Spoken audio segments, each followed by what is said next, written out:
Karen Pemberton stood in her manicured front yard at 6:47 a.m., wielding a tape measure like a sword while screaming at her neighbor's fence. 2 3/4 inches, she shrieked, her voice carrying across the entire Willowbrook Estate subdivision.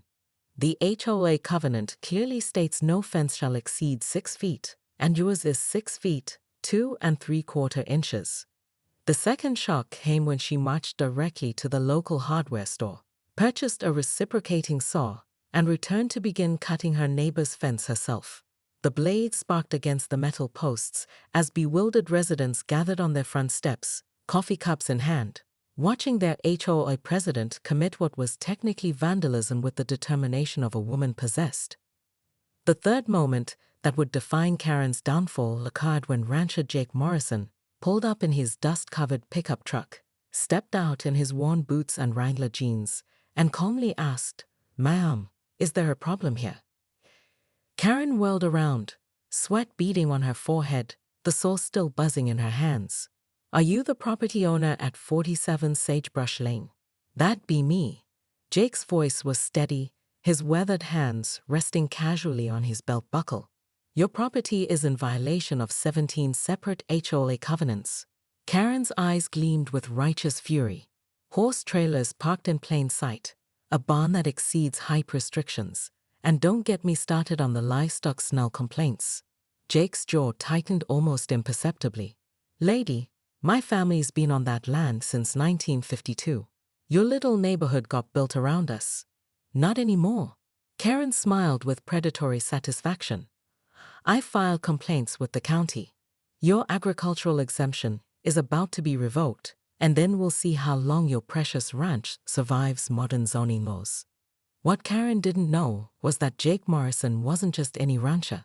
His great-grandfather had been one of the original settlers, and his family had mineral rights that dated back generations. More importantly, his daughter Sarah was an environmental lawyer who specialized in agricultural protection laws. That evening, as Karen sat in her pristine kitchen updating her complaint spreadsheet, she received a call from her attorney. "Karen, we need to talk." David Hutchinson's voice was strained.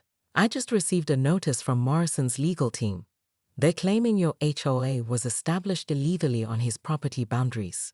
"That's impossible," Karen snapped. "I researched every property line myself. They have the original 1952 land grant documents." "Karen, if they're right, half the subdivision is built on his grandfather's ranch." Karen's coffee mug slipped from her fingers, shattering against the Italian marble floor. Outside her window, she could see Jake Morrison's property in the distance, the barn lights glowing like amber eyes in the darkness. "There has to be something we can do," she whispered, but for the first time in her reign as HOA president, Karen Pemberton felt the cold grip of genuine fear. Karen spent the next 3 days locked in her home office, surrounded by property surveys, legal documents, and empty wine glasses. Her perfectly organized filing system had exploded across every surface as she desperately searched for ammunition against Jake Morrison. The irony wasn't lost on her that the woman who'd built her reputation on finding every minor violation was now scrambling to find a loophole to save herself. Her husband Richard tried reasoning with her. "Karen, maybe it's time to apologize and back down." "Back down?" Karen's laugh was sharp and bitter. "Do you know what I sacrificed to build this community?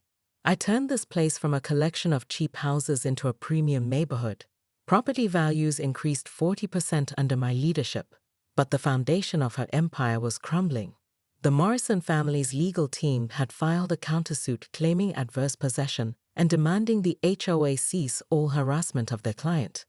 Worse, other residents were beginning to whisper about Karen's increasingly erratic behavior. The breaking point came during the emergency HOA meeting Karen had called to rally support. She stood before 30 residents in the community center, her usually perfect appearance disheveled, her voice rising to near hysteria. "The Morrison Ranch is a threat to everything we've built here," she declared, gesturing wildly at a PowerPoint presentation filled with photos of Jake's property. "The smell, the noise, the decreased property values. We cannot allow this cancer to spread." Board member Tom Chen shifted uncomfortably. "Karen, maybe cancer is a strong word. No. Karen slammed her hand on the podium. I've given everything to this community. My marriage is falling apart. My own neighbors cross the street to avoid me. But I've maintained our standards. The room fell silent. In that moment of brutal honesty, Karen saw the truth reflected in 30 pairs of eyes. She wasn't their protector. She was their problem. Jake Morrison stood up from the back row, his presence commanding instant attention. Mrs. Pemberton, I never wanted a fight. My family just wants to live peacefully on land that's been ours for 70 years. Karen's voice cracked. You don't understand. Without standards, without rules, everything falls apart.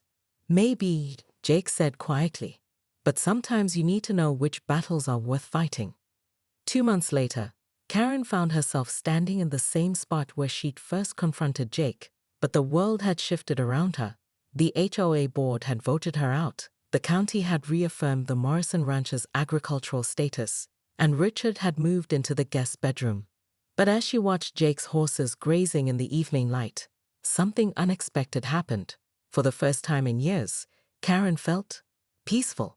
Her phone buzzed with a text from an unknown number.